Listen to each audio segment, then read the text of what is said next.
परिवर्तनका मुद्दाहरूको पक्षमा अझ व्यापक जनमत तयार पार्न सही नीति निर्धारण गर्नेछ र नेतृत्व पनि अघि नै यहाँ उद्घोषण गरिए जस्तै तपाईहरुको आपसी सरसल्लाहले एउटा समानुपातिक समावेशी मान्यतामा आधारित सन्तुलित नेतृत्व मेरो आफ्नो व्यक्तिगत तर्फबाट पनि नेपाली राजनीतिको र नेपाली इतिहासको पनि एउटा विशिष्ट क्षण र मोडमा यो सम्पन्न हुँदैछ।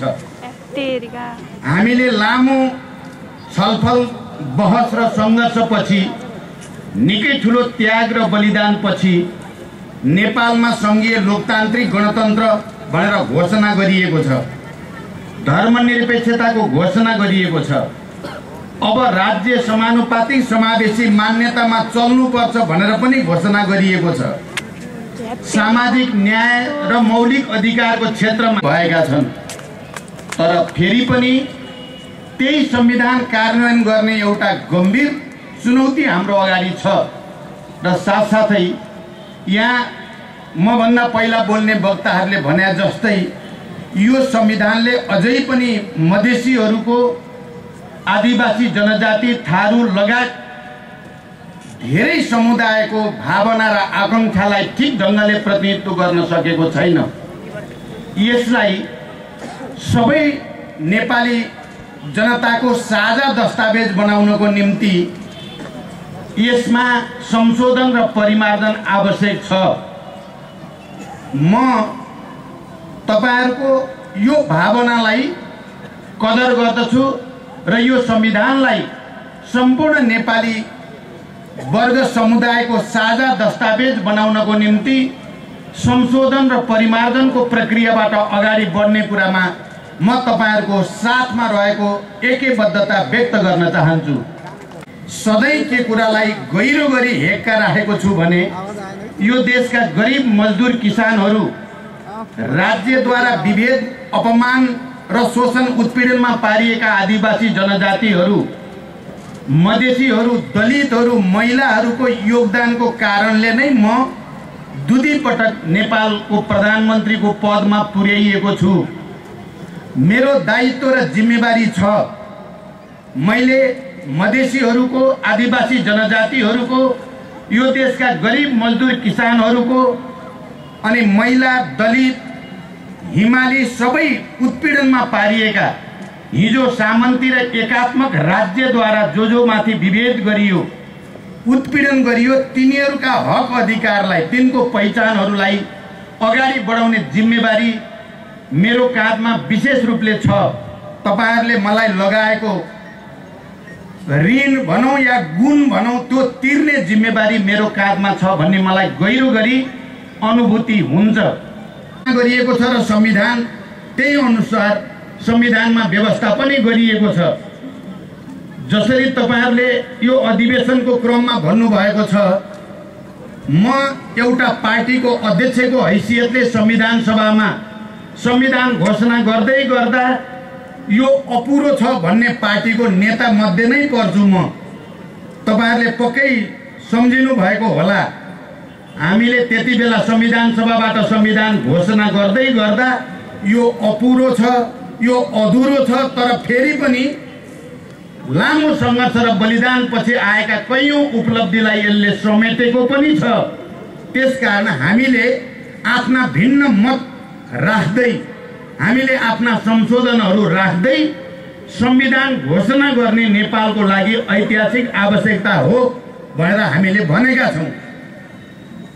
अब गर्दै जाँदा म दोस्रो पटकका सबै गरिब मजदुर किसानदेखि मधेसी, आदिवासी जनजातिदेखि दलित महिलाहरूका हक अधिकारलाई, उनका पहिचान, जसको निम्ति मैले 10 वर्षसम्म एउटा युद्धको नेतृत्व गरेँ, जुन पहिचानको निम्ति, जुन अधिकारको निम्ति, जुन संघीयताको निम्ति, जुन गणतन्त्रको निम्ति, समानुपातिक समावेशिताको निम्ति जुन लडाईँ लडियो, त्यसलाई उपलब्धिमा संस्थागत गर्ने, त्यसलाई पूर्णतातिर लैजाने जिम्मेवारीको महसुस मलाई अहिले पनि भएको छ।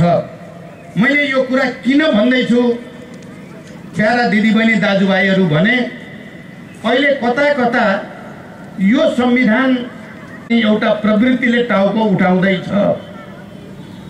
त्यसकारण म तपाईहरुसँग भन्दैछु, संघीयतालाई कुनै न कुनै रूपले खारेज गर्ने, संघीयताले देश टुक्र्याउँछ, संघीयताले जनताको बीचमा फाटो पार्छ भन्ने एउटा पुरानो सामन्ती एकात्मक सिद्धान्तलाई सिरानीमा राखेर यो परिवर्तनका मुद्दाहरूलाई उल्ट्याउने कोसिस भइरहेको छ। त्यसकारण मैले आजको दिन तपाईहरुसँग केही अपिल गर्नै पर्छ भन्ने मैले ठानेको छु। संघीयता खारेज गर्नुपर्दछ। यो जनजाति, मधेसी, दलित, महिला यिनीहरूलाई पहिचान र अधिकार दिने कुरा वाहियात हो भन्ने प्रचार भइरहेको छ। मैले धेरै भन्नुपर्छ भन्ने लाग्दैन, त्यो कोसिस भइरहेको छ र संघीयता खारेज गर्ने प्रयत्न ठुलै पार्टीका ठुलै नेताले खुलेआम भन्न थालेका छन्।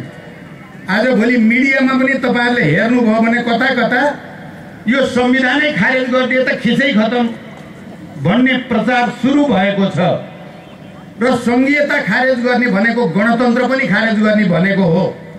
नेपालमा संघीय लोकतान्त्रिक गणतन्त्र एउटै तालमेल भएर एउटै प्रक्रियामा आएको छ। त्यहाँ संघीयताको विरोध गणतन्त्रको विरोध हो, गणतन्त्रको विरोध धर्मनिरपेक्षताको विरोध हो, धर्मनिरपेक्षताको विरोध समानुपाती समावेशी मान्यताको पनि विरोध हो।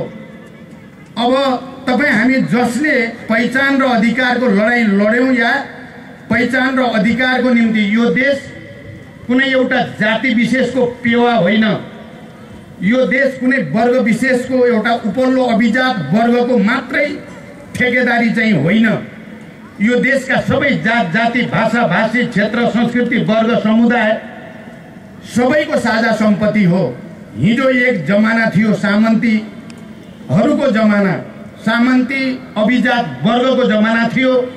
सबै जात जाति, भाषा भाषी, संस्कृतिलाई दमन गरेर एउटालाई यही हो राष्ट्रिय संस्कृति, यही हो राष्ट्रिय भाषा, यही हो राष्ट्रिय पहिचान भनेर भनिएको थियो।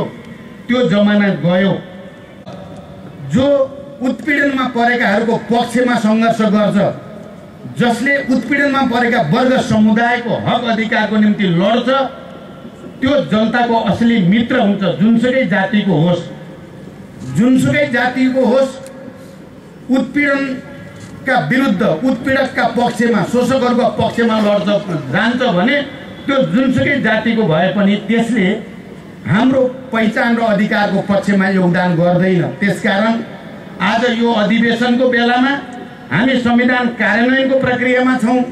छिटै म निर्वाचनको मिति घोषणा गर्ने तयारीमा छु। तर यो संविधान संशोधन गरेर सकिने जति आदिवासी जनजातिको पक्षमा संशोधन गरेर, मधेसीहरूको पक्षमा संशोधन गरेर, थारूहरूको पक्षमा संशोधन गरेर राष्ट्रिय एकतालाई बलियो पारेर निर्वाचनमा गएर मात्रै हामीले संघीय लोकतान्त्रिक गणतन्त्रलाई सुदृढ गर्न सक्छौं भन्ने मान्यतामा म छु। र मैले प्रधानमन्त्रीको अहिले पनि तपाईहरुले त्यसरी नै मद्दत गर्नु भएन भने दुर्घटनाको खतरा छ, ठूलो राजनीतिक दुर्घटनाको खतरा छ। त्यो राजनीतिक दुर्घटनाले कतिपय मानिसले भने जस्तो 47 सालतिर त अब नेपाल फर्किँदैन, जाने त अब 74 सालतिरै हो। कहीँ कतै 4774 यहाँ दुईटा अङ्क चाहिँ उस्तै परे, जाने 74 तिरै हो। 74 तिर जाने भनेको यदि दुर्घटना भयो, संघीय लोकतान्त्रिक गणतन्त्र उल्ट्याउने र फेरि पहिलाकै सामन्ती तन्त्र ल्याउँछौं भन्ने कसैले सोचेको छ भने त्यो उसको दुस्साहस हो, दिवा सपना हो। त्यो कहिल्यै पूरा हुने छैन। हामी सबै उत्पीडितहरूको एकता जिन्दाबाद भन्दै म यो अधिवेशनको फेरि एकचोटि पूर्ण सफल